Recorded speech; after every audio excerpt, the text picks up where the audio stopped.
Meu marido atirou com um copo, que se estilhaçou e me feriu o braço, só porque demorei a dar-lhe água. Ele riu-se, satisfeito, e chamou-me de criada inútil. Mal sabia ele. Amanhã, o seu riso transformar-se-ia em gritos de histeria ao ver o prato surpresa que eu preparara para destruir a sua vida.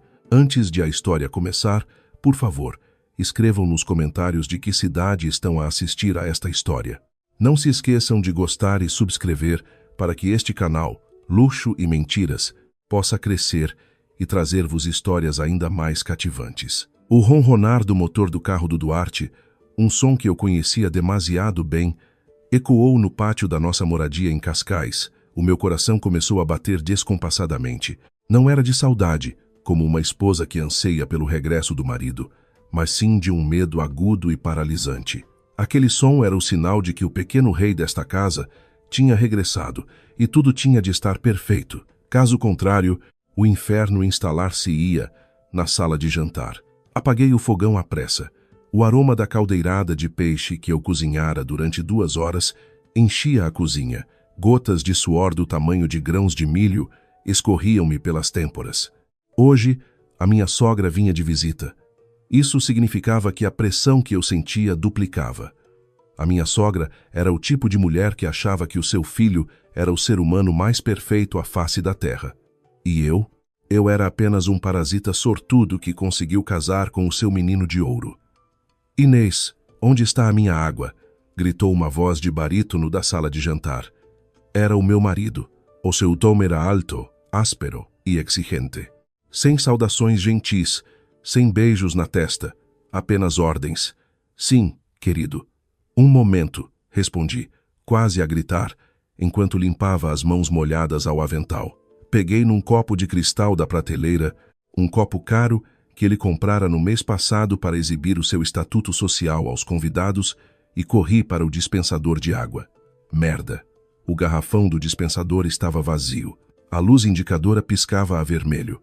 Oh, meu Deus! Murmurei em pânico. Tinha de trocar o garrafão primeiro. Com o meu corpo pequeno, levantar um garrafão cheio não era tarefa fácil. Mas eu estava habituada a fazer este trabalho pesado sozinha. O meu marido nunca quis saber dos assuntos domésticos. Para ele, isso era tarefa de mulher.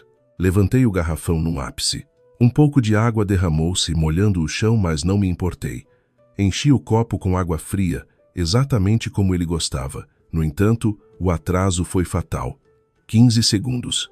Apenas 15 segundos de atraso, porque tive de trocar o garrafão. Quando entrei na sala de jantar, o meu marido já estava sentado na ponta da mesa, com o rosto vermelho de fúria. Ao seu lado, a minha sogra abanava-se com um leque, o rosto contorcido num esgar de desdém. Demoraste uma eternidade, gritou o meu marido. O que estavas a fazer na cozinha? A dormir? Desculpa, querido. O garrafão acabou. Tive de o trocar. Desculpas, cortou-me ele, rudemente. Aproximei-me para pousar o copo na mesa. Mas antes que o copo tocasse na superfície, a mão do meu marido agarrou-o, não para beber. Crash! Ele atirou o copo de cristal diretamente contra mim. O copo atingiu-me o ombro esquerdo com força antes de cair e estilhaçar-se em 1000 pedaços no chão de mármore. Uma dor aguda e imediata percorreu-me o braço. Os cacos de vidro rasgaram-me a pele e sangue fresco começou a manchar a blusa simples que eu usava. A água fria molhava o chão e os meus pés. Fiquei petrificada. A dor física não era nada comparada com a dor no meu peito. Duarte. Murmurei, agarrando o braço a sangrar. O meu marido não mostrava o mínimo remorso. Pelo contrário. Levantou-se e apontou-me um dedo trêmulo de raiva. Lenta! Uma criada tem de conhecer o seu lugar, gritou ele. A sua voz ecoou por toda a sala luxuosa. O teu único trabalho é servir-me, trazer-me água, preparar a comida, não é sonhar acordada. É assim tão difícil ser uma esposa competente? A minha sogra deu uma risadinha de desprezo. Olhou-me de cima a baixo com nojo. Vês, Duarte? A mãe sempre te disse, encontra uma esposa do teu nível. Olha para ela, desleixada, lenta, não se pode confiar nela. Ainda bem que tu és um homem paciente, filho. Se fosse outro marido, já a tinha posto na rua. É verdade, mãe. Sou demasiado bom para ela, respondeu o meu marido, sentando-se de novo, arrogantemente. Olhou para mim, que continuava de pé, a aguentar a dor. O que estás aí a fazer, parada como uma estátua? Limpa esta confusão. Não quero que a mãe pise num caco de vidro. Baixei a cabeça, escondendo os olhos que começavam a arder. Não, eu não ia chorar. As minhas lágrimas eram demasiado preciosas para parasitas como eles. Com as mãos a tremer, agachei-me para apanhar os cacos afiados, um por um. Olha para ela, mãe. Tem mesmo mentalidade de serva. Basta ralhar um pouco e baixa logo a cabeça. Troçou o meu marido novamente. Os dois riram-se juntos. Uma risada que soou nojenta aos meus ouvidos. Enquanto apanhava o maior caco de vidro, vi o meu reflexo. O rosto de uma mulher que eles pensavam ser fraca. O rosto de uma mulher que eles pensavam ser pobre e não ter nada além da misericórdia do marido. Que irônico. Eles não sabiam quem eu era realmente. Duarte, o meu marido arrogante, sentia-se o rei neste palácio. Sentia que era ele que pagava a minha vida. Sentia que o Porsche Cayenne na garagem, esta moradia de 2 andares e o seu cargo de diretor numa empresa imobiliária eram o resultado do seu próprio trabalho árduo. Estava redondamente enganado. Esta casa foi o meu pai que a comprou, em meu nome, antes de falecer. Mas eu mantive-o em segredo, deixando o Duarte pensar que a alugava por um preço baixo a um conhecido. O carro foi o dinheiro das minhas poupanças que lhe dei, sob o pretexto de ser uma herança da minha avó da aldeia, para que ele o pudesse comprar e não se envergonhasse ao encontrar-se com clientes. O seu cargo fui eu que pedi ao Ricardo, o meu advogado de confiança e vice-presidente do conselho de administração da empresa do meu falecido pai, que aceitasse o Duarte sem passar por testes difíceis. Todo o luxo que o meu marido ostentava, toda aquela autoconfiança inflada, era eu a principal financiadora. Eu era o pilar que impedia o teto sobre a sua cabeça de desabar. E hoje, esse pilar acabara de rachar. Mais depressa, gritou a minha sogra, dando-me um pequeno pontapé com a ponta da sua sandália. Depois vai buscar mais água. Não quero que o meu filho fique com sede por tua causa. Assenti lentamente, em silêncio. Sim, dona Sara. O sangue ainda pingava do meu braço, misturando-se com a água no chão. Enquanto limpava a mancha com um pano, uma decisão monumental formou-se na minha mente, dura e fria como uma rocha. Durante 3 anos de casamento, eu calei-me, eu cedi. Fingi ser uma esposa estúpida e submissa, na esperança de obter um amor genuíno. Esperava que o Duarte me amasse por quem eu era, não pelo meu dinheiro. Mas hoje, aquele copo atirado despertou-me. O amor genuíno nunca existiu. O que existia era apenas humilhação e exploração. Levantei-me depois de o chão estar limpo. Peguei num copo novo, desta vez um simples copo de plástico, e enchi-o com água. Coloquei-o na mesa, em frente ao meu marido. Aqui está a tua água, querido, disse eu, com a voz vazia. O meu marido bufou e bebeu de um só trago. Assim é que é. Tens de ser tratada com dureza para entenderes. Ele não viu o meu olhar. Já não era o olhar de uma esposa que implorava por afeto. Era o olhar de uma predadora, a ver a sua presa desfrutar da sua última refeição. Virei-me para a cozinha para ir buscar a caixa de primeiros socorros. Enquanto tratava da minha ferida com uma ligadura, olhei para o calendário na parede da cozinha. Amanhã, ao almoço, seria o momento perfeito. O Duarte disse que viria almoçar à casa amanhã, trazendo a sua nova secretária para discutir um grande projeto.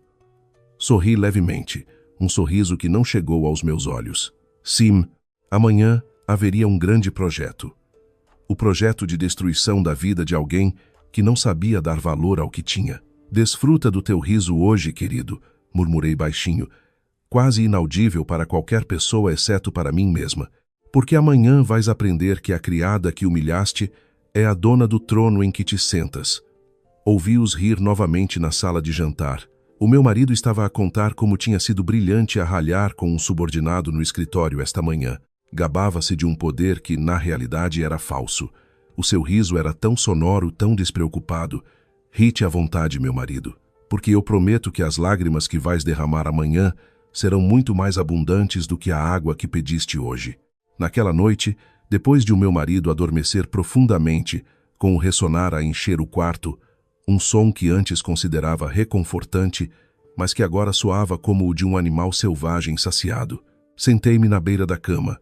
O meu braço enfaixado latejava, mas a dor no meu coração era muito mais dominante. A minha mente viajou no tempo, 3 anos atrás, quando toda esta farsa começou. Ainda me lembro claramente do nosso primeiro encontro, numa biblioteca tranquila da cidade. Naquela altura, vesti-me de propósito de forma simples. Estava cansada de homens ricos que se aproximavam de mim só por saberem que eu era a única filha do dono do Grupo Almeida, um dos maiores conglomerados do país. Eu queria alguém que amasse a Inês, a rapariga comum, não a Inês, a herdeira do trono. O Duarte apareceu com uma camisa ligeiramente gasta e um sorriso doce. Ajudou-me a alcançar um livro numa prateleira alta. Apresentámo-nos. Ele contou-me que era um empreendedor de uma startup em dificuldades, que vivia frugalmente para perseguir os seus sonhos.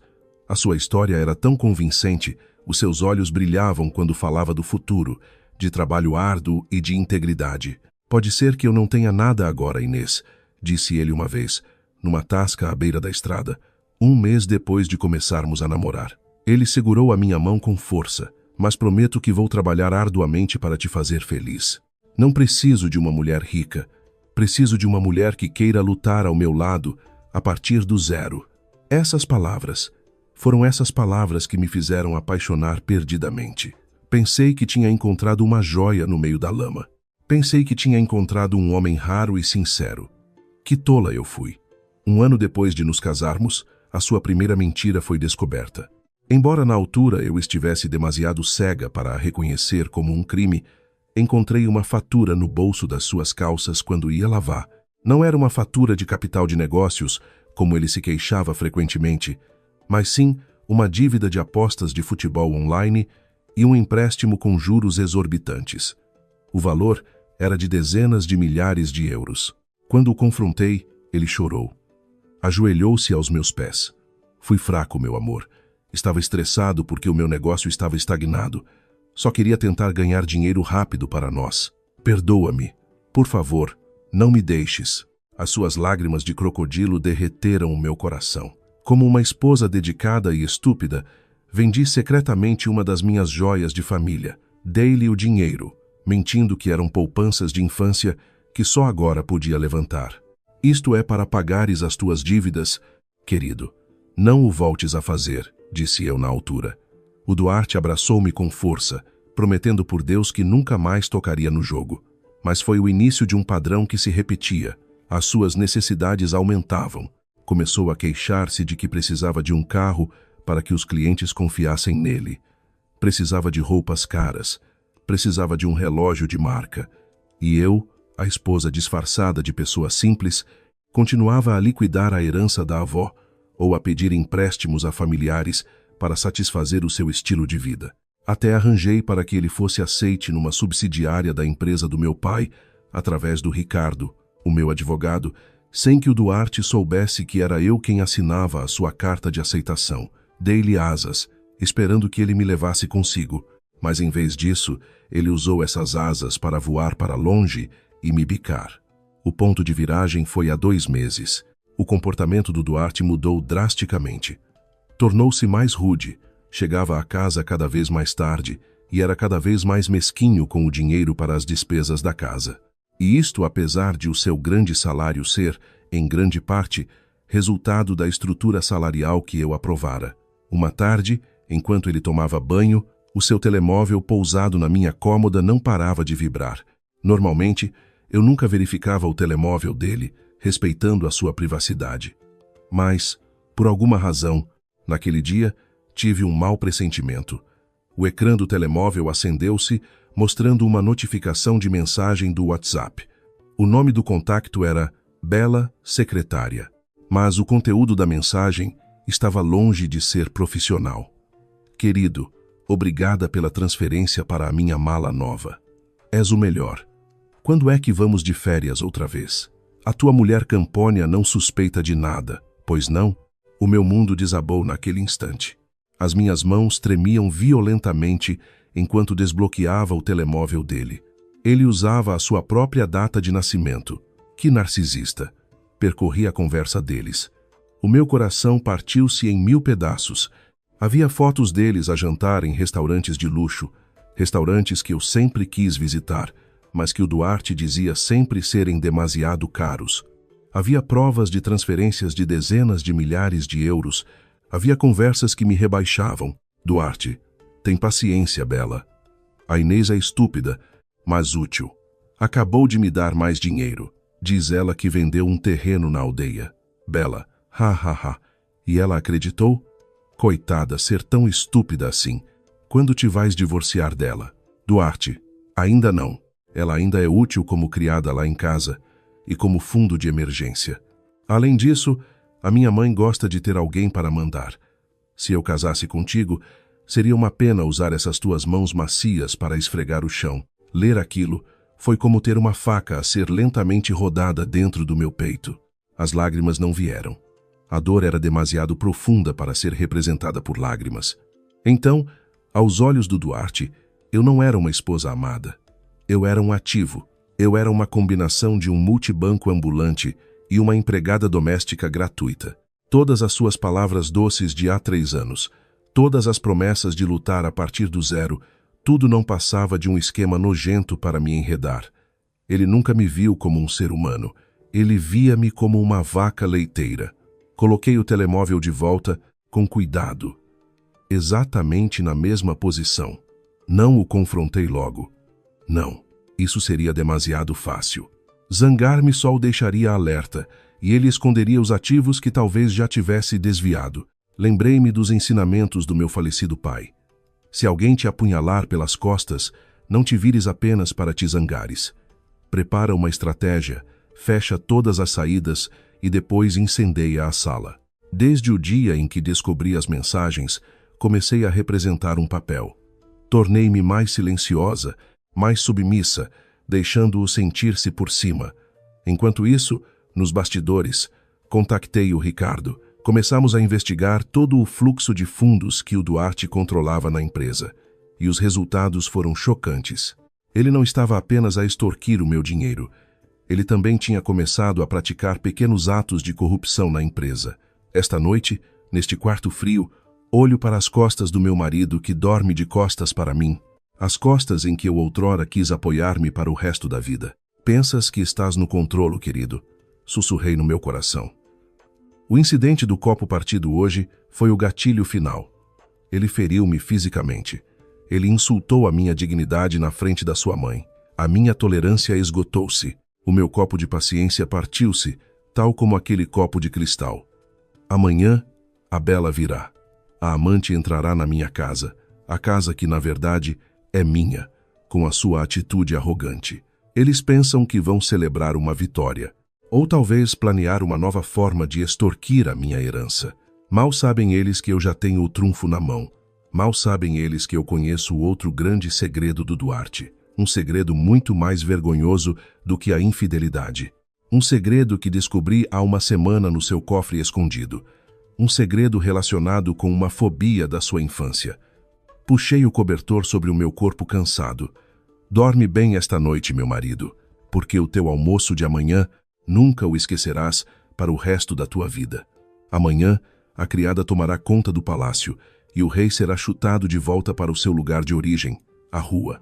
Antes de contar como planeei a destruição do Duarte, tenho de vos levar de volta a uma semana antes do incidente do copo partido. Era uma terça-feira, o dia em que o destino pareceu começar a alinhar-se a meu favor de uma forma estranha. Nessa tarde, o Duarte estava fora da cidade. Ou pelo menos foi isso que ele me disse. Disse que tinha uma visita a um local de projeto no Algarve durante 2 dias. Claro que eu sabia que ele não estava no Algarve. A função de localização no e-mail ligado ao tablet da casa mostrava a sua posição numa vila no Gerês, e ele não estava sozinho. Mas nesse dia, eu não queria pensar na sua infidelidade. Queria concentrar-me em limpar a casa, a rotina aborrecida que se tornara minha obrigação como esposa desempregada. O problema começou quando o ar-condicionado no escritório privado do Duarte avariou. A água pingava abundantemente, molhando o tapete caro que ele comprara no mês anterior. O Duarte era extremamente protetor em relação ao seu escritório. Proibia-me sempre de lá entrar sozinha, alegando que havia muitos documentos confidenciais da empresa. Na verdade, eu sabia que ele apenas temia que eu encontrasse provas das suas mentiras. No entanto, numa emergência como esta, eu não tinha escolha. Tive de entrar para aparar a água e limpar a confusão antes que o tapete se estragasse e ele me culpasse novamente. Entrei na sala. O cheiro era característico, uma mistura de perfume masculino caro e um leve odor a tabaco. A sala estava impecavelmente arrumada, em total contraste com a sua personalidade desarrumada no resto da casa. Na parede, pendia um grande retrato seu a apertar a mão a um político, uma foto que, na verdade, era uma montagem digital da qual ele se orgulhava. Depois de tratar do ar-condicionado e secar o tapete, os meus olhos fixaram-se num quadro abstrato na parede ao lado da estante. O quadro parecia ligeiramente torto. O meu lado perfeccionista rebelou-se. Aproximei-me para o endireitar. No entanto, quando a minha mão tocou na moldura, senti uma dobradiça por trás. O meu coração acelerou. Com cuidado, puxei a moldura. Efetivamente, o quadro não era uma simples decoração de parede. Era a porta camuflada de um cofre de parede de tamanho médio. Fiquei atônita. Em 3 anos de casamento, nunca soube que havia um cofre nesta casa. O Duarte escondera-o muito bem. A curiosidade apoderou-se de mim, superando o medo de ser apanhada. O que é que ele escondia ali? Dinheiro para sua amante ou joias para a Bela? Olhei para o painel digital do cofre. Um código de 4 dígitos. Tentei a nossa data de casamento, 1508. A luz indicadora piscou a vermelho. Erro. Claro que não era. Que ingênua fui ao pensar que a nossa data de casamento significava alguma coisa para ele. Tentei a data de nascimento dele. 2204. Vermelho outra vez. Respirei fundo, sentindo uma pontada de dor no peito. Eu sabia que combinação devia tentar a seguir, mas hesitei, porque isso confirmaria o quão insignificante eu era. Com os dedos a tremer, digitei 4 números. 1402. O dia dos namorados, que também era a data de nascimento da Bela, a sua secretária e amante. Eu sabia a data porque tinha visto uma notificação de parabéns, meu amor, no telemóvel dele no ano anterior. Clique. A luz indicadora ficou verde. Ouviu-se um suave clique mecânico. A porta abriu-se. Senti-me como se tivesse levado uma bofetada. Até para a segurança dos seus bens secretos, ele usava a identidade de outra mulher. Engoli em seco o sabor amargo na minha boca e abri a porta do cofre. Lá dentro, não havia pilhas de dinheiro como eu esperava. Havia apenas 2 itens principais. Uma pasta azul escura e grossa e um caderno antigo com uma capa de couro a descascar. Peguei primeiro na pasta azul. Continha documentos financeiros. Ao folheá-los, os meus olhos arregalaram-se. Não eram apenas registros de despesas. Eram provas de um crime. Havia cópias de faturas fictícias que ele criara na empresa. Ele falsificara a assinatura do diretor financeiro, inflacionara o orçamento para a renovação de uma filial e desviara a diferença para uma conta em nome de Best Look, que eu sabia ser a boutique online da Bela. Louco, murmurei. És completamente louco, Duarte. O valor era astronômico, quase €500 mil no último ano. Aquele dinheiro pertencia à empresa, aos acionistas. Tecnicamente, era o meu dinheiro, pois eu era a acionista maioritária através da empresa-mãe. O Duarte não estava apenas a trair o nosso casamento, estava literalmente a roubar-me. Ele estava a arriscar a carreira que eu lhe conseguira com tanto esforço, apenas para financiar o estilo de vida daquela mulher. As minhas mãos tremiam de raiva, mas a segunda descoberta foi ainda mais interessante. Peguei no caderno antigo. Não era um livro de contas. Parecia um diário pessoal ou um registro médico. As páginas estavam amareladas. Na primeira página estava escrito Notas de terapia Duarte Pinheiro, 12 anos. Franzi a testa. Terapia? O Duarte nunca me contou que tinha feito terapia psicológica. Sentei-me na sua cadeira de escritório macia e comecei a ler. Página após página, fui descobrindo o lado negro do passado do meu marido, que ele mantinha tão bem escondido sob uma camada de arrogância. Afinal, a história de ser um menino rico que caiu em desgraça, que ele me contou quando namorávamos, era mentira. O Duarte, na verdade, fora um miúdo de rua. Cresceu num bairro de lata nos arredores de Lisboa, entre pilhas de lixo e poças de esgoto. O diário registrava as suas sessões de hipnoterapia. Havia uma secção marcada a tinta vermelha pelo terapeuta. Trauma desencadeador. O paciente sofre de ataques de pânico agudos quando vê ratos ou está em locais muito sujos.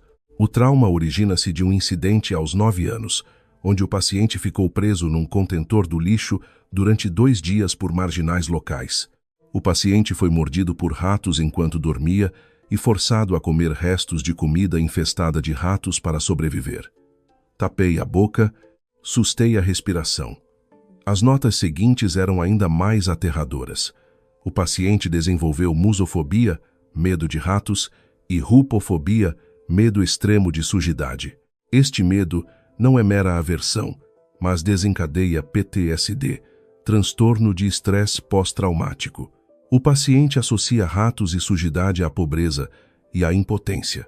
Para o paciente, ver um rato é como voltar a ser o vagabundo sem valor. Este é o seu maior medo, perder o status e voltar à lama. Recostei-me na cadeira, a olhar para o teto. De repente, todo o comportamento do Duarte fazia sentido. Por que é que ele era tão obcecado por marcas de luxo? Porque eu tinha medo de parecer pobre. Por que é que ficava furioso se a casa estivesse minimamente empoeirada? Porque a sujidade o lembrava do seu passado no lixo. Por que é que ele era tão arrogante e desprezava os outros? Porque precisava de validação de que tinha subido na vida e já não era um miúdo de rua abandonado. O Duarte construiu uma fortaleza de arrogância para esconder o buraco traumático que se abria na sua alma. E agora, nas minhas mãos, eu tinha a dinamite que podia demolir essa fortaleza num instante. Um sorriso frio formou-se lentamente nos meus lábios. Um sorriso que nunca antes mostrara a ninguém. Peguei no meu telemóvel rapidamente. Fotografei cada página dos documentos do desvio de fundos, página após página, prova após prova. Depois passei para o diário. Fotografei a página sobre o trauma com os ratos. Quando terminei, coloquei tudo de volta na sua posição original. A pasta azul embaixo, o diário em cima. Fechei o cofre, voltei a colocar o quadro ligeiramente torto para não levantar suspeitas e limpei as minhas impressões digitais da moldura com a ponta da minha blusa. Saí daquela sala com um sentimento completamente novo. Se ontem me sentia uma vítima impotente, hoje sentia-me a dona do destino. O Duarte tinha 2 fraquezas fatais: a sua ganância, que o levou à corrupção, e o seu trauma passado, que o tornava mentalmente frágil. Ele chamou-me de criada. Pois bem, como uma boa criada, eu iria servir o que o meu patrão mais merecia. Ratos, murmurei enquanto caminhava para a cozinha. Tens medo de ratos e medo de ser pobre, não é, Duarte? E se eu te der os 2 ao mesmo tempo? Na minha cabeça, um cenário começou a tomar forma. Um cenário de almoço perfeito. Um cenário onde ele enfrentaria o seu pior pesadelo em frente à mulher de quem tanto se orgulhava. Naquele dia, deixei de ver o Duarte como meu marido. Vi-o como o alvo de uma operação. A descoberta do cofre não foi apenas sorte, foi a espada que Deus colocou nas minhas mãos. A espada para cortar a cabeça da sua arrogância. Voltando ao presente, na noite após o incidente do copo partido, o sangue no meu braço já secara, coberto por uma ligadura branca e limpa. O Duarte ressonava alto no quarto principal, sonhando com o seu poder ilusório. Enquanto isso, eu estava sentada na casa de banho de hóspedes, trancada, com a luz deliberadamente apagada para que nenhuma fresta de luz escapasse por debaixo da porta. Na minha mão, o telemóvel brilhava fracamente. O relógio marcava 1 da manhã, a hora perfeita para começar a guerra. Marquei um número de contacto guardado com o pseudônimo Jardineiro no meu telemóvel. O seu nome verdadeiro era Ricardo, o advogado e confidente do meu falecido pai, que agora geria os ativos secretos da nossa família. Apenas 2 toques. O telefone foi atendido. Boa noite, dona Inês. Alguma emergência? A voz do Ricardo soava alerta. Ele sabia que eu não ligaria a esta hora se não fosse algo importante. Ricardo, a minha voz soou calma, muito mais calma do que eu esperava. Chegou a hora. Houve um silêncio momentâneo do outro lado. Tenha certeza, dona Inês. Ele atirou-me um copo hoje, Ricardo, em frente à mãe dele. O meu braço ficou ferido, relatei, com a voz vazia. Ouvi o Ricardo a inspirar bruscamente. Ouviu-se um rosnado contido. Aquele canalha, perdoe-me a linguagem, dona Inês. Quer que eu envie seguranças agora mesmo? Não, agora não. Isso estragaria a surpresa de amanhã. Impediu. Quero uma execução total amanhã ao meio-dia, de acordo com o plano B que discutimos. Entendido, dona Inês. Dê-me as suas instruções. A voz do Ricardo mudou para um modo profissional, frio e eficiente. Primeiro, comecei. Congele todos os seus acessos financeiros. Cartões de crédito adicionais, a conta de despesas da casa que ele controla, tudo. Contacte a empresa de leasing do Porsche QL USA. Diga que a proprietária original cancelou a garantia.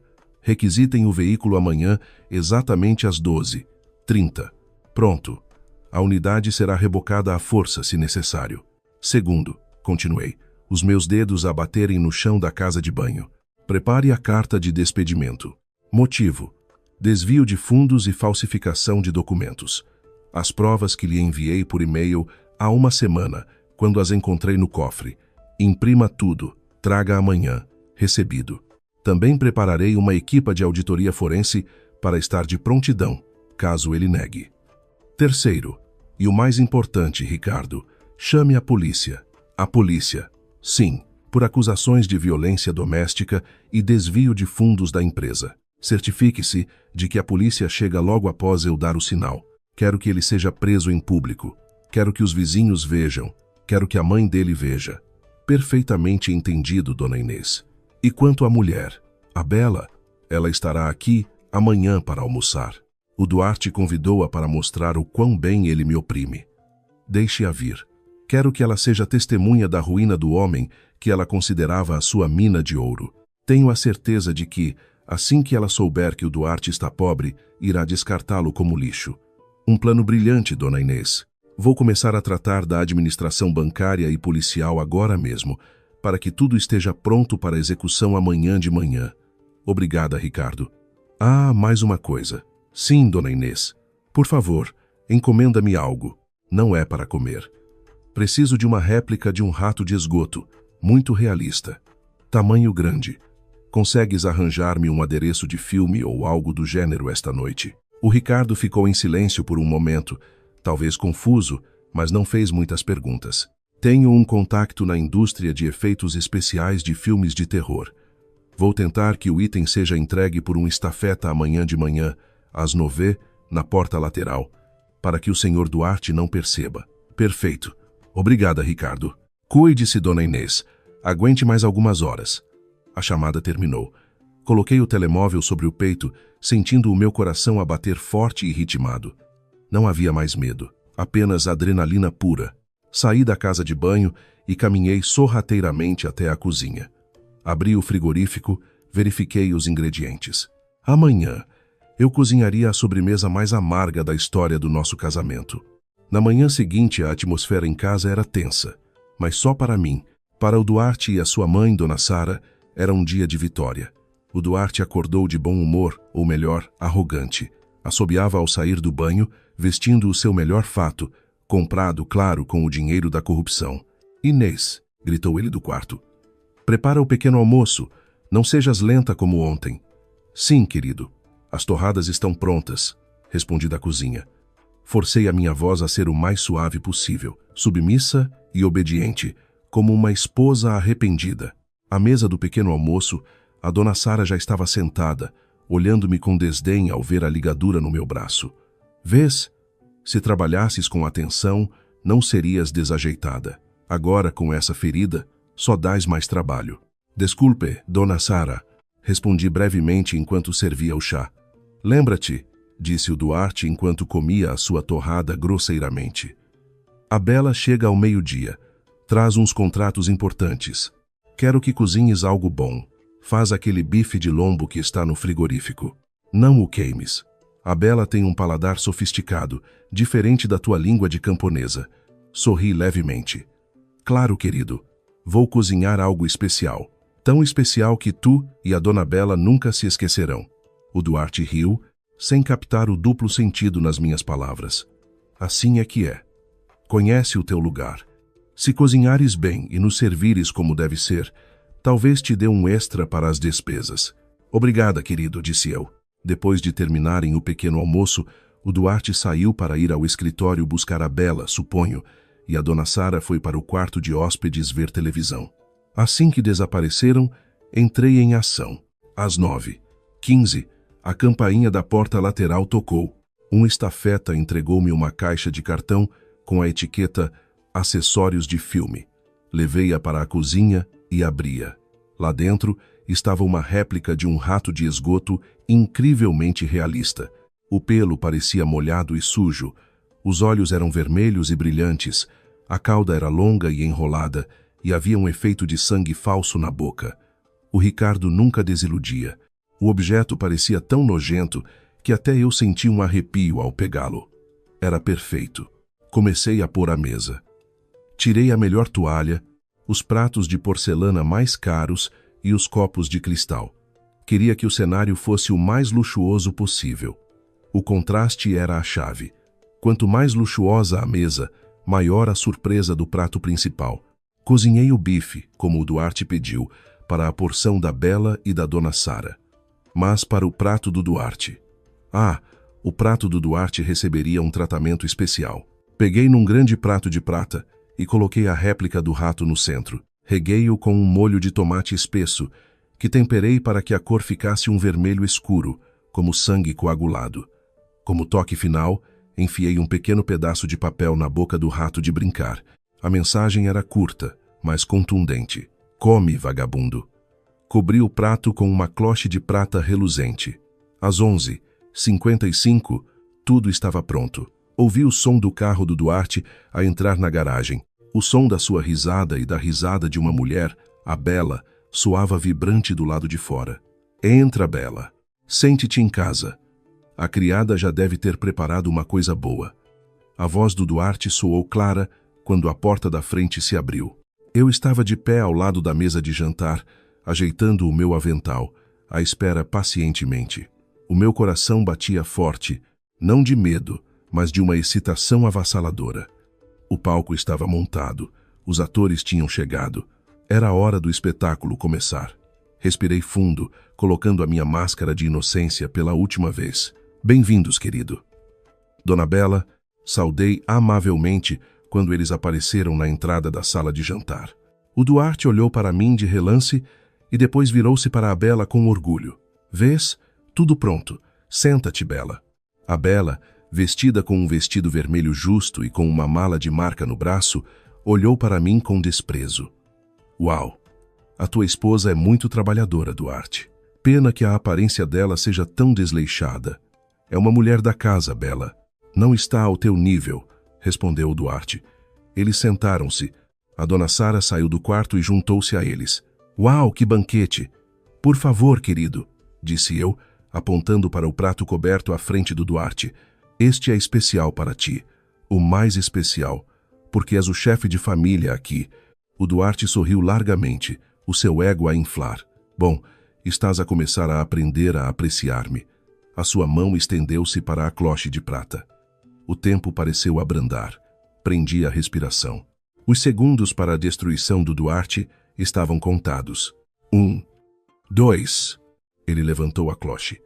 O tempo pareceu congelar no exato momento em que a mão do Duarte levantou a cloche de prata.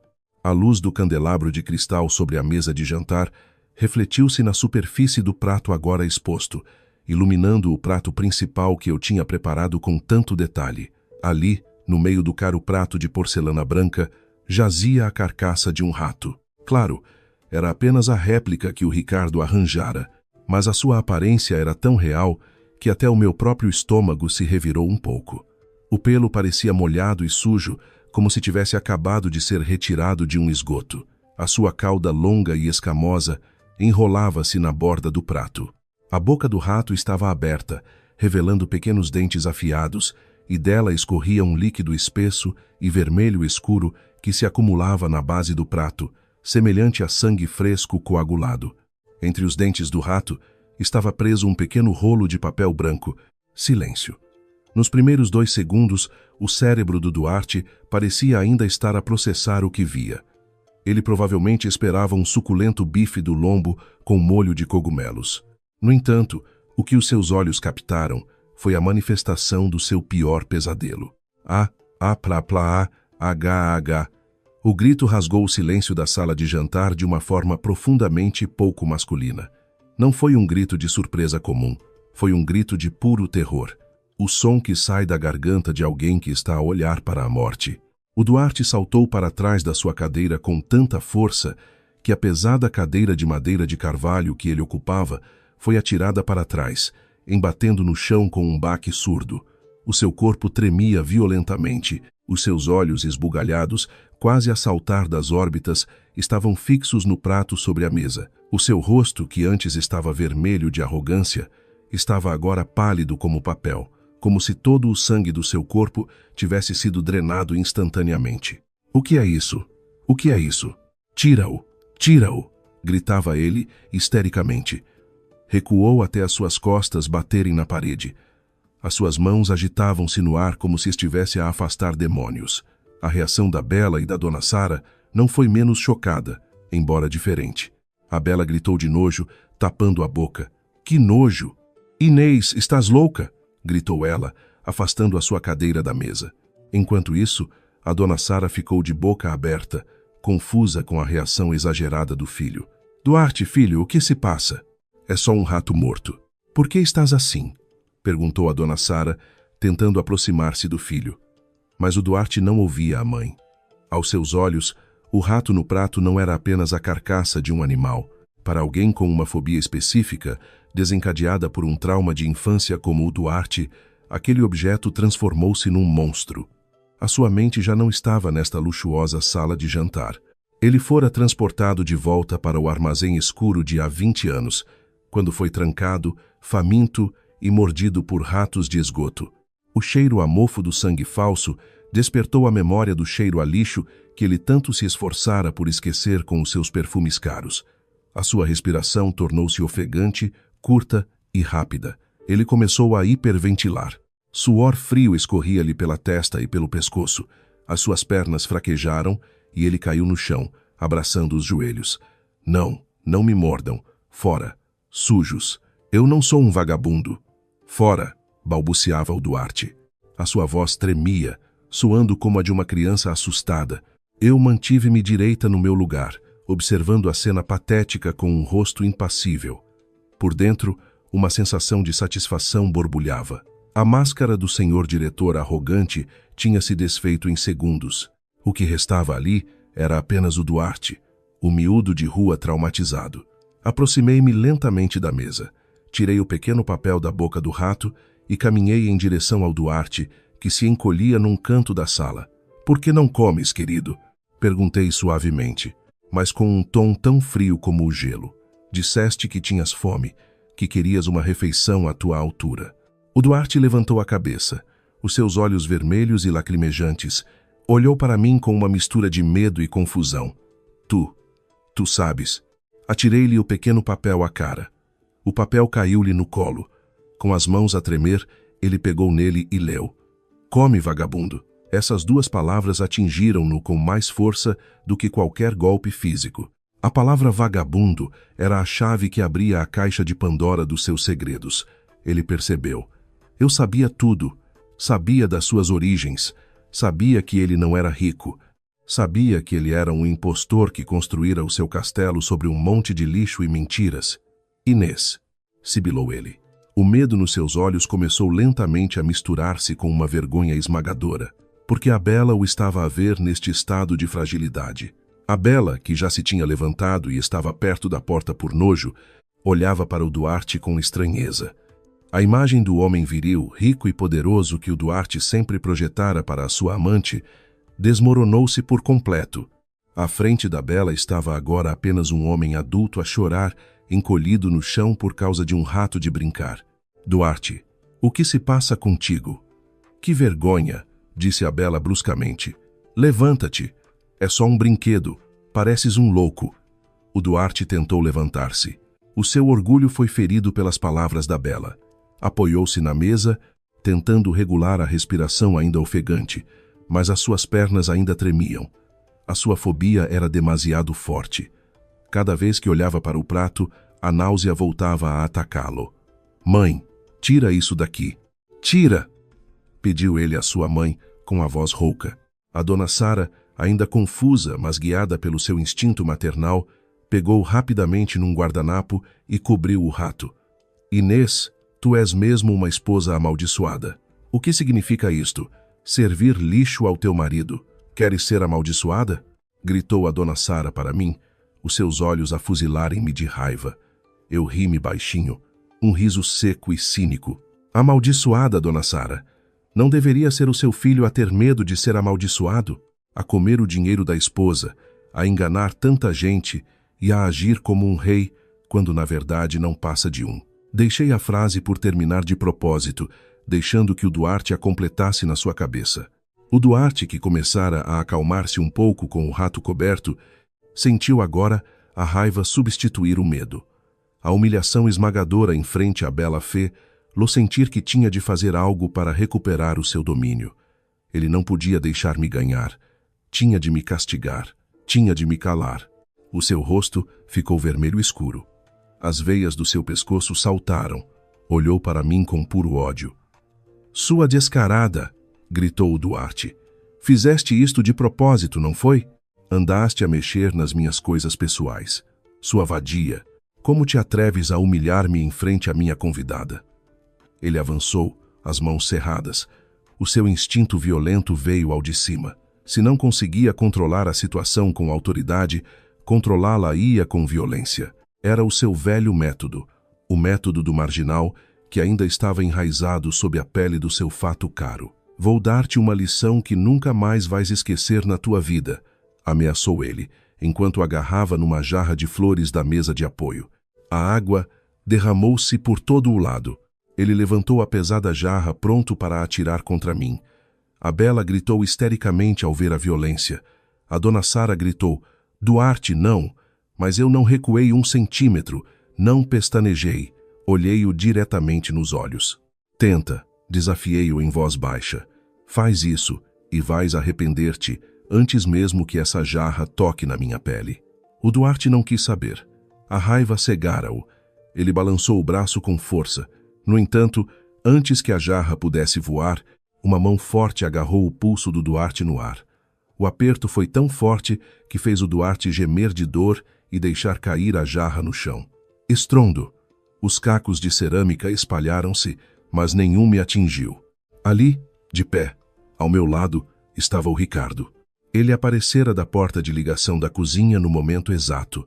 Atrás dele, 2 homens de corpo robusto em uniformes de segurança privada. O rosto do Ricardo estava duro e frio. O seu olhar era agudo, perfurando os olhos do Duarte. Chega, senhor Duarte. A voz do Ricardo era grave e intimidante. Mais um movimento e garanto-lhe que o seu braço se parte. O Duarte olhou, chocado. Tentou libertar a mão, mas a força do Ricardo era muito superior. Quem és tu? Larga-me. Esta é a minha casa. Como te atreves a entrar assim? O Ricardo largou bruscamente a mão do Duarte, fazendo-o cambalear para trás. O Ricardo colocou-se à minha frente, um escudo humano e sólido. Corrijo, senhor, disse o Ricardo, ajeitando o seu fato com calma. Esta não é a sua casa. A derrocada mental do Duarte tinha apenas começado. O ataque do rato fora apenas o aperitivo. Agora era a hora do verdadeiro prato principal. Passei pela frente do Ricardo, segurando uma pasta azul e grossa nas minhas mãos. A mesma pasta que encontrei no seu cofre. O jogo acabou, querido, disse eu.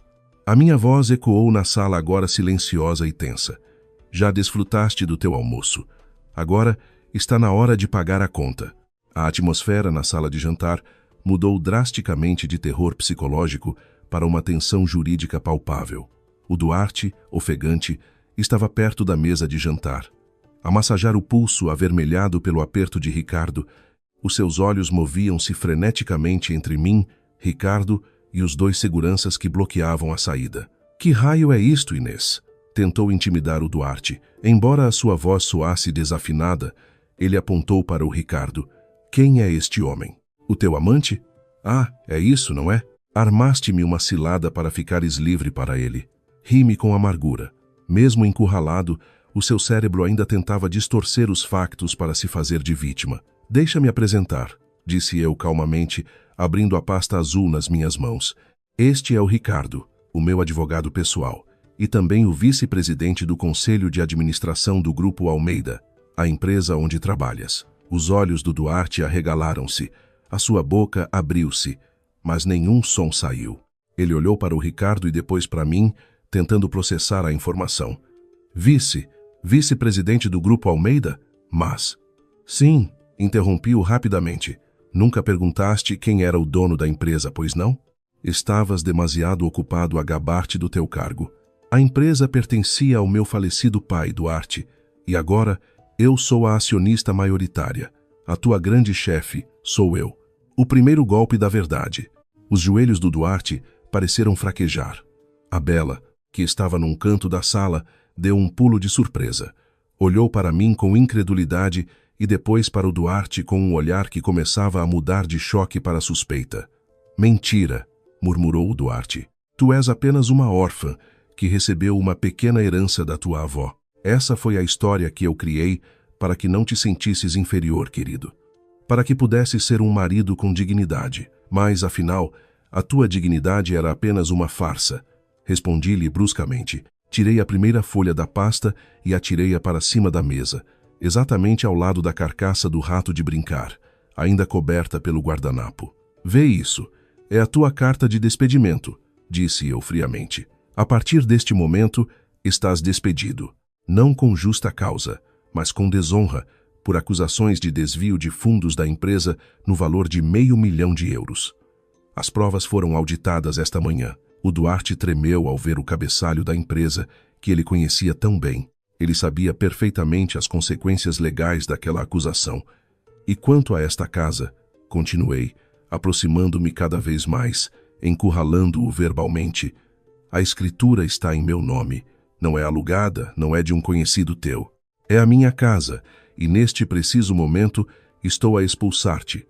Não podes fazer isto, gritou a dona Sara, avançando subitamente para defender o filho. O seu rosto envelhecido estava molhado de lágrimas, mas os seus olhos ainda ardiam. Esta casa também é do meu filho. Ele é o chefe de família. Que espécie de esposa és tu para expulsar o teu próprio marido? Uma esposa que se cansou de ser tratada como um animal por um parasita? Dona Sara, respondi sem olhar para ela. O meu foco estava no Duarte. De repente, ouviu-se um barulho vindo do exterior da casa. O som de um motor de reboque e correntes de ferro a chocalhar. Todos se viraram para a janela da frente, cujas cortinas estavam abertas. No pátio, um grande reboque laranja posicionava-se em frente ao Porsche Cayenne preto, o orgulho do Duarte. 2 homens com coletes refletores estavam a prender correntes ao para-choques do carro. O meu carro, gritou o Duarte em pânico. Ele tentou correr para fora, mas um dos seguranças agarrou-o firmemente pelo ombro. Larga-me, o meu carro, não o levem.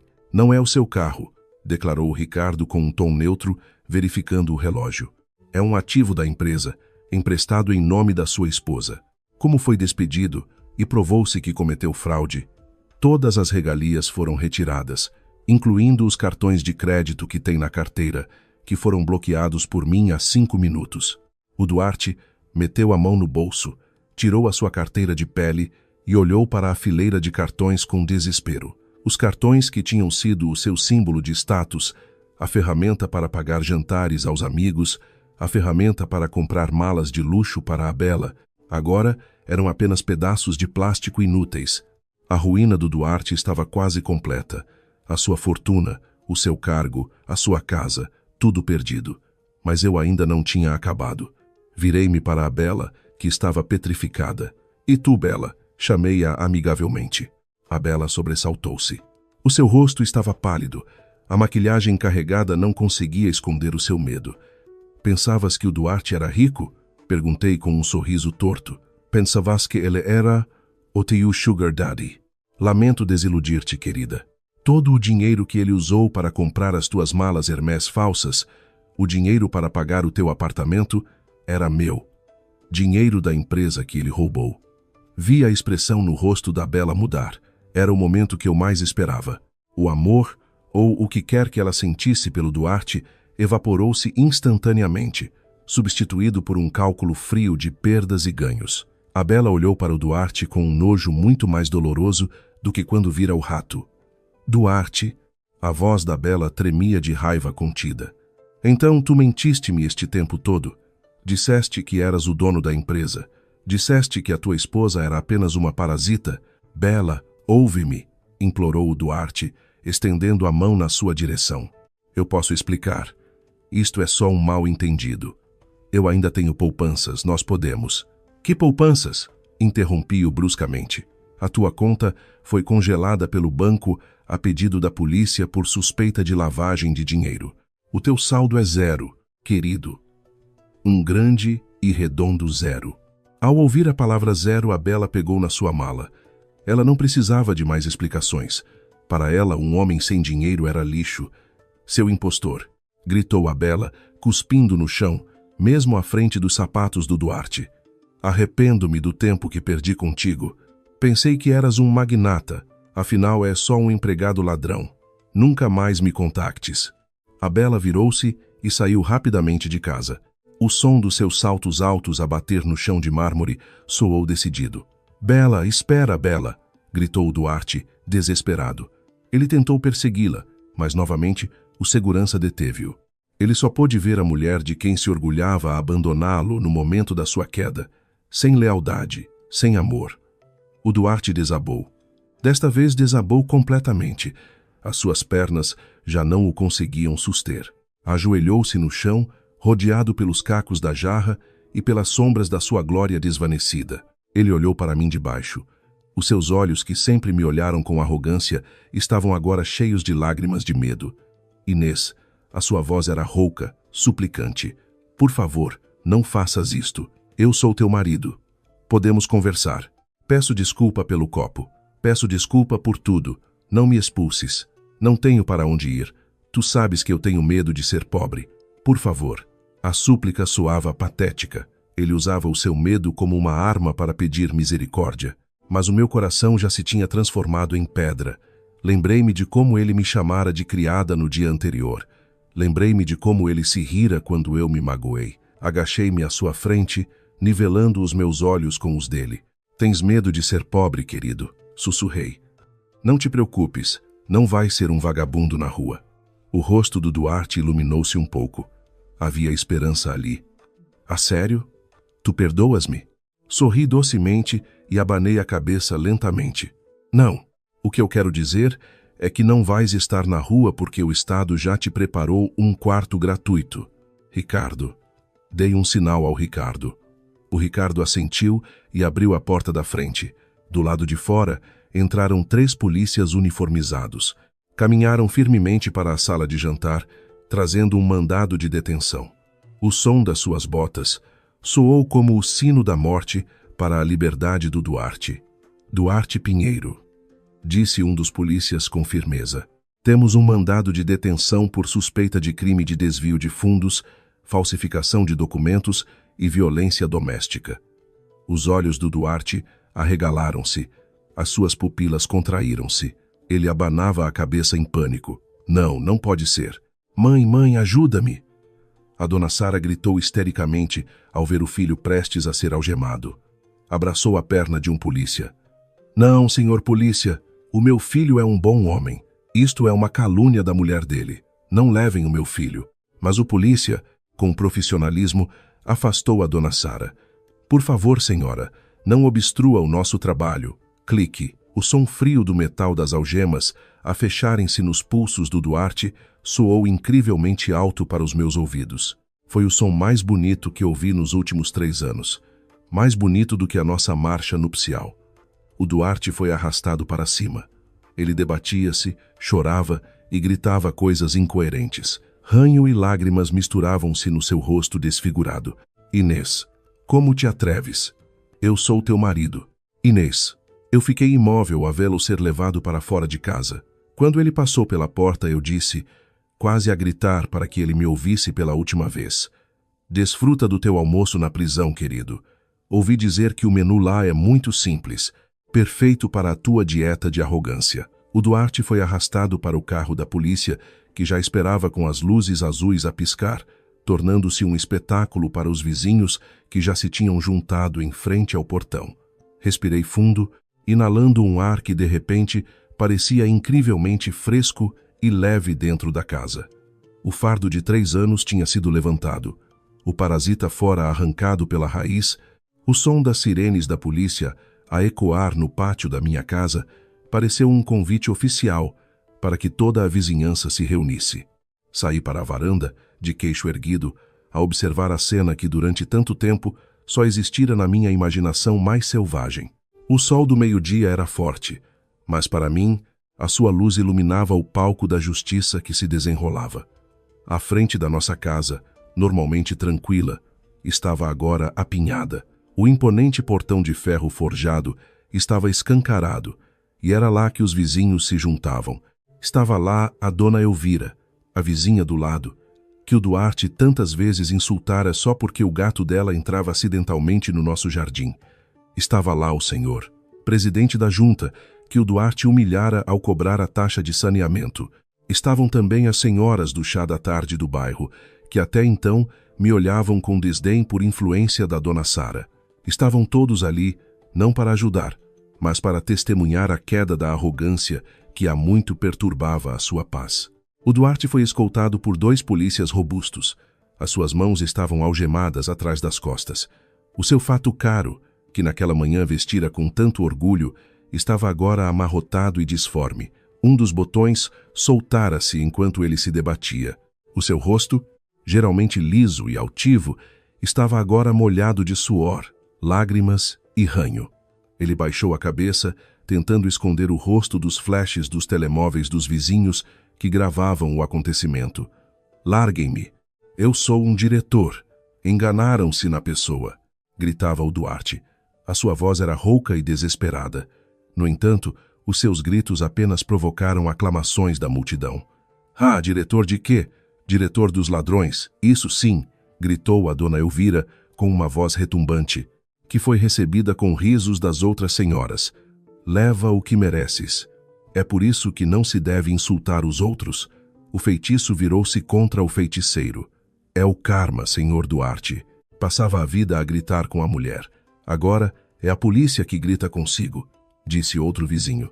Vi o Duarte vacilar ao ouvir as zombarias. Durante toda a sua vida, ele construíra uma imagem de pessoa respeitável, alguém a ser temido e honrado. Agora, naquele preciso momento, ele percebeu que ninguém o respeitava. Todos o odiavam. A vergonha deve ter-lhe queimado a pele mais do que o fogo. O Duarte olhou na minha direção. Eu que estava na varanda.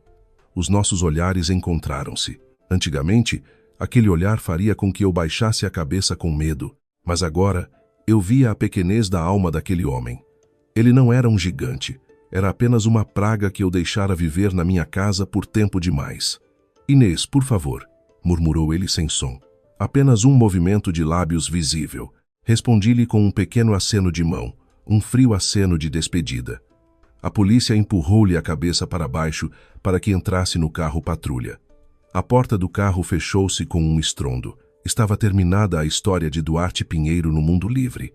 No entanto, o drama ainda não tinha acabado. No pátio, a dona Sara ainda se lamentava. Sentada de joelhos no chão de pedra, batia no peito.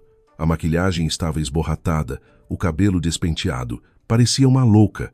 "Meu filho, devolvam-me o meu filho. Vocês são maus. Inês, tu és um demônio.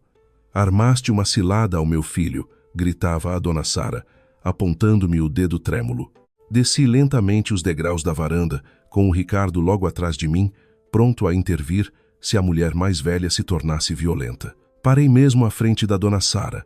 Os vizinhos calaram-se de repente, ansiosos por ouvir o que eu ia dizer. "Levante-se, dona Sara", disse eu com a voz neutra. "É tudo culpa tua. És uma esposa que traz azar", amaldiçoou ela novamente, a sua saliva a voar. "Basta", gritei. A minha voz não era alta, mas firme e cheia de autoridade, o que a fez calar. "O seu filho está na prisão não por minha causa. Ele está na prisão porque roubou. Está na prisão porque falsificou documentos. Está na prisão porque batia na sua esposa. Eu apenas abri a porta para que a polícia pudesse fazer o seu trabalho. Mas tu és a esposa dele. Devias ter escondido a sua vergonha. Devias tê-lo defendido. Rimei cinicamente. Que lógica é essa? Defender um homem que me atirou um copo? Defender um homem que me chamou de criada? Desculpe, dona Sara. O meu dever como esposa terminou quando aquele copo se partiu ontem ao almoço. Fiz um sinal ao Ricardo. O Ricardo entregou-me um envelope pardo. Agora é a sua vez, senhora, disse eu, estendendo-lhe o envelope. A dona Sara olhou para o envelope confusa. O que é isto? Dinheiro de bolso, respondi. O suficiente para um bilhete de autocarro de ida para a sua terra e alguma comida para a viagem. Porque a partir de hoje, a partir deste momento, tem de sair da minha casa. Os olhos da dona Sara arregalaram-se, como se fossem saltar das órbitas. Tu, estás a expulsar-me? Eu sou tua sogra, uma sogra que nunca me considerou uma nora, mas sim uma criada. Corrigia rapidamente. Esta casa é minha. A escritura está em meu nome. O Duarte já não está aqui. Portanto, a senhora não tem mais direito nenhum a viver uma vida de luxo aqui. Por favor, faça as suas malas. Dou-lhe 1 hora. Depois disso, os seguranças colocarão as suas coisas na rua. Os sussurros dos vizinhos recomeçaram. Graças a Deus, a sogra também foi expulsa. Aquela velha era mesmo má, tinha uma língua venenosa. A dona Sara olhou em volta, à procura de apoio, mas não encontrou um único rosto solidário. Percebeu que a sua fortaleza de poder tinha desmoronado completamente. Já não era a grande senhora, a mãe do diretor. Voltara a ser uma mulher idosa sem nada, que dependia de um filho que agora era um presidiário. A tremer, a dona Sara arrancou-me o envelope da mão. Levantou-se com dificuldade. Os seus joelhos vacilavam. Olhou para mim com um ódio profundo, mas também com medo. Deus não dorme, Inês. O karma há de apanhar-te, sibilou ela. Sim, dona Sara, Deus realmente não dorme. Respondi calmamente com um leve sorriso. É por isso que o que aconteceu hoje é o vosso karma. Boa viagem. A dona Sara virou-se e entrou em casa a arrastar os pés para fazer as malas. Sob os olhares de desprezo dos vizinhos, respirei fundo e virei-me para a dona Elvira e os outros residentes.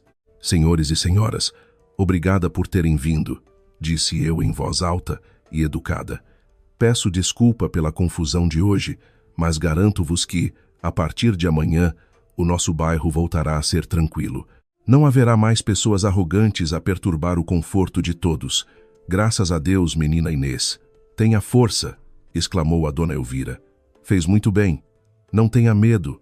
Nós apoiamos-na, acrescentou o presidente da junta. Sorri sinceramente. Pela primeira vez em 3 anos, senti-me verdadeiramente em casa. Uma casa limpa de pragas. Uma casa que era verdadeiramente minha. O sol brilhava intensamente, mas para mim, a sensação era de uma brisa fresca.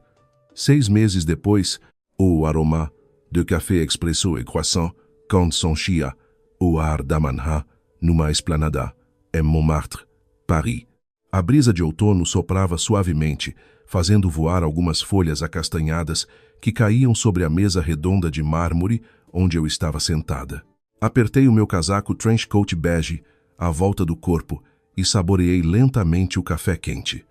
Sabia bem, muito melhor do que qualquer café caro que alguma vez bebi na minha antiga casa, cheia de pressão. O relatório está completo, dona Inês. Uma voz de barítono familiar interrompeu os meus devaneios. O Ricardo sentou-se à minha frente, colocando o seu tablet na mesa. Ele parecia diferente hoje, mais descontraído com um casaco de cabedal e um cachecol, não tão rígido como quando usava o fato de advogado em Lisboa. Desde que o promovi a diretor de operações para substituir o Duarte e limpei todos os comparsas do Duarte da empresa, o Ricardo tornou-se o meu parceiro de negócios e o meu melhor amigo. Estávamos numa viagem de negócios para expandir o mercado imobiliário do Grupo Almeida para a Europa.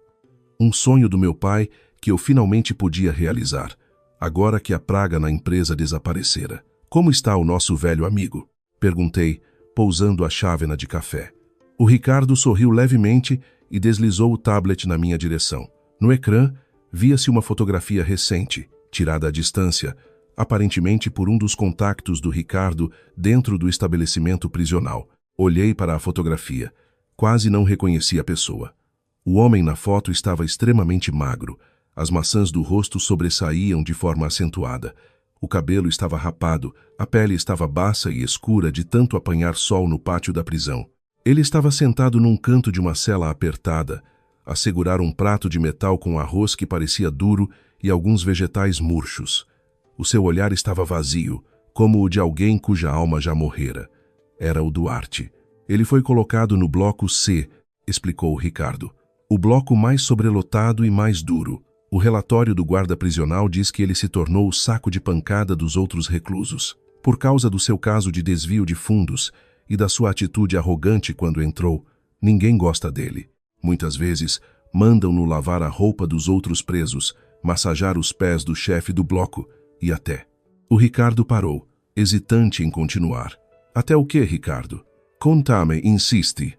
Até o obrigam a dormir perto do buraco da sanita. A senhora sabe como são as condições de saneamento nessas prisões. Há muitos ratos, sorri de lado. O karma funciona de formas muito poéticas. O seu maior medo, a fobia que ele escondia tão bem, tornara-se agora a sua companhia de todas as noites. O Duarte, que tinha fobia a ratos e sujidade, tinha agora de viver, comer e dormir no meio das coisas que mais temia. Cada segundo era uma tortura psicológica interminável. Ele alguma vez perguntou por mim? Perguntei em voz baixa. Muitas vezes, respondeu o Ricardo. Chora frequentemente e implora ao guarda para te ligar. Diz que se arrepende. Diz que tem saudades da tua comida. Diz que não aguenta viver pobre e sujo daquela maneira. Mas, claro, de acordo com as suas instruções, não há qualquer acesso a comunicações para ele. Bom, respondi secamente. Não senti qualquer simpatia. A pena que eu poderia ter sentido morreu, assassinada por cada insulto que ele me dirigiu no passado. O Duarte estava a frequentar a verdadeira escola da vida, a lição que devia ter aprendido há muito tempo. Que a arrogância sem substância só te leva à ruína. E a mãe dele? Perguntei novamente.